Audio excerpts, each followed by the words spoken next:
નમસ્કાર, Jai Swaminarayan. Welcome to Ripi learning hub. વિદ્યાર્થી મિત્રો, આપણે આખા પાઠની બધી થિયરી ને એમસીક્યુ જોયા. ચલો આપણે હવે શરૂ કરીશું જી અને નીટના સ્પેશિયલ એમસીક્યુ જે ઓલરેડી ઘણીવાર એક્ઝામમાં પૂછાયેલા છે.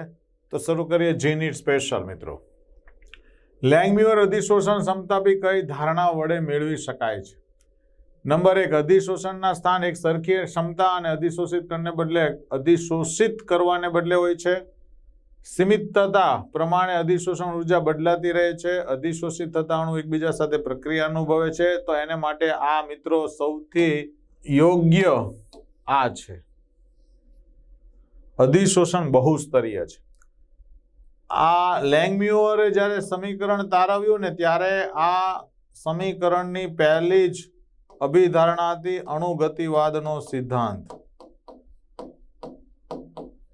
આ સિદ્ધાંત ઉપરથી એને તારવેલું, બરાબર. અને આપ સર્વ જાણો છો કે એમાં સંઘનન અને બાષ્પાયનનો દર સમાન થાય ત્યારે બહુસ્તરીય છે એમ વિચારીને ચાલવામાં આવે. એ એના વડે મેળવી શકાતી હોય છે. નેક્સ્ટ, બીજું વિચારીએ, માખણ શું છે? તો માખણ એક તો પહેલી વાત તો એ કે એક ઇમલ્સન છે.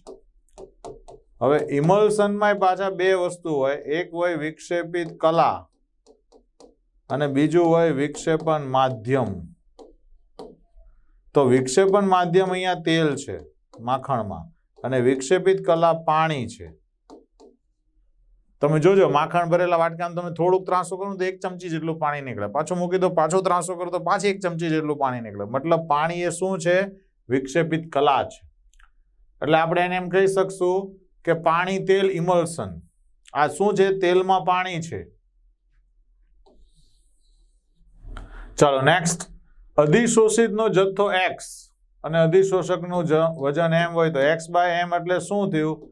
તો કે પ્રતિ ગ્રામ અધિશોષક વડે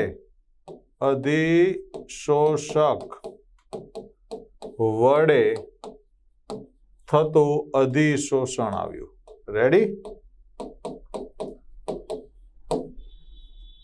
તો એ x/m ચલે છે pt ઇઝ ઇક્વલ ટુ, એ સુસંગત નહીં થાય ને, કેમ કે આપણી પાસે સમીકરણ હાજર જ છે. જો મિત્રો, x/m બરાબર k p⁻1/n, જ્યાં n greater than equal to 1 હોય છે. મિત્રો, એક વાત એ બરાબર ધ્યાન રાખીએ કે આ બધું અચળ તાપમાને છે, તો કોઈ દિવસ તાપમાન ગુણાકારમાં આવી શકે નહીં. રેડી?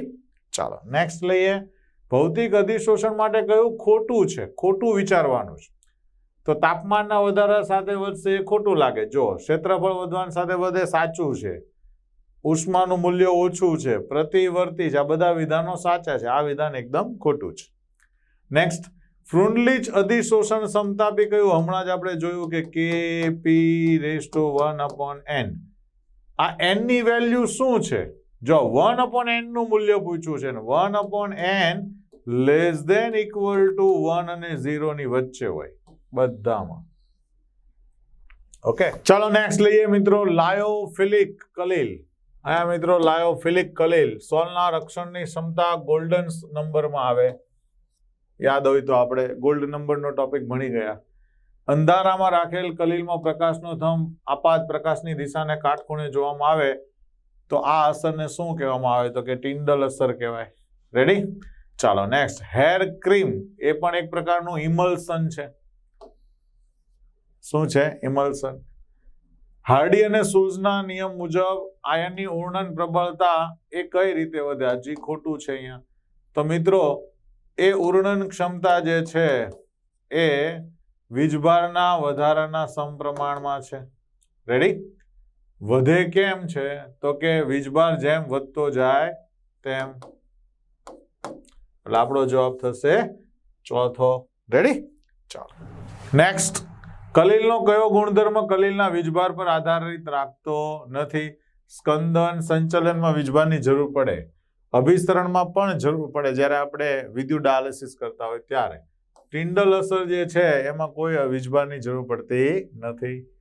નેક્સ્ટ, આપમેળે થતા અધિશોષણ માટે કયું વિધાન સાચું? મિત્રો, ડેલ્ટા જી બરાબર delta H minus T delta S.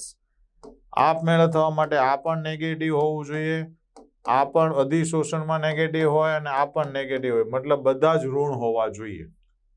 Delta G, તો હવે અહીંયા આપણી પાસે આ નેગેટિવ જે છે આની કરતા મોટું હોવું જોઈએ તો થશે ને, એટલે કે ડેલ્ટા એસ ઋણ અને ડેલ્ટા આના કરતા વધુ ઋણ હોવું જોઈએ તો થશે.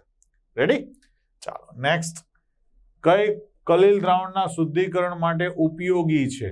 ઉપયોગી મતલબ પારશ્લેષણ, જેને ઇંગ્લિશમાં આપણે શું કહીએ છીએ? ડાયાલિસિસ કહીએ છીએ. ઓકે, ચાલો નેક્સ્ટ.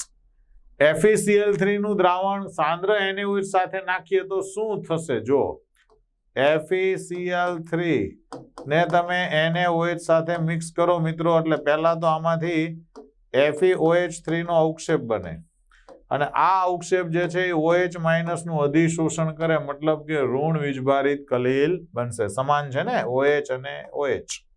રેડી? ચાલો નેક્સ્ટ.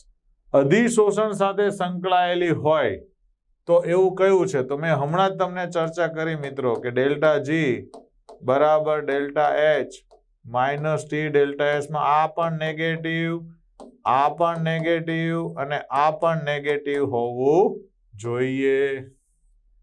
Okay, next. ધુમ્મસ કયું કલીલ છે?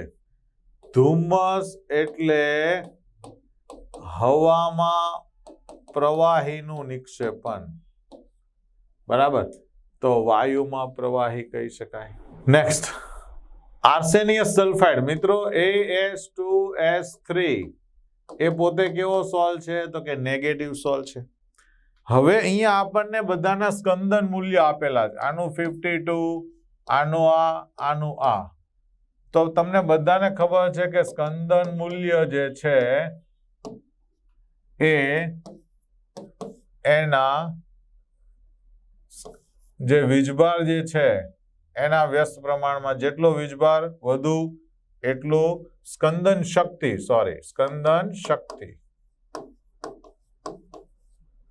રેડી? તો મિત્રો જેટલું મૂલ્ય ઓછું હશે ને એટલી સ્કંદન શક્તિ વધુ હશે. તો પહેલું આ આવશે, બીજું આ આવશે અને ત્રીજું આ આવશે. મતલબ કે આપણો 1, 3, 2 અને 1 નંબર થશે. નેક્સ્ટ. Methylene blue. તમે ઓલા ધન ભારિત સોલ અને ઋણ ભારિત સોલ ને યાદ કરો.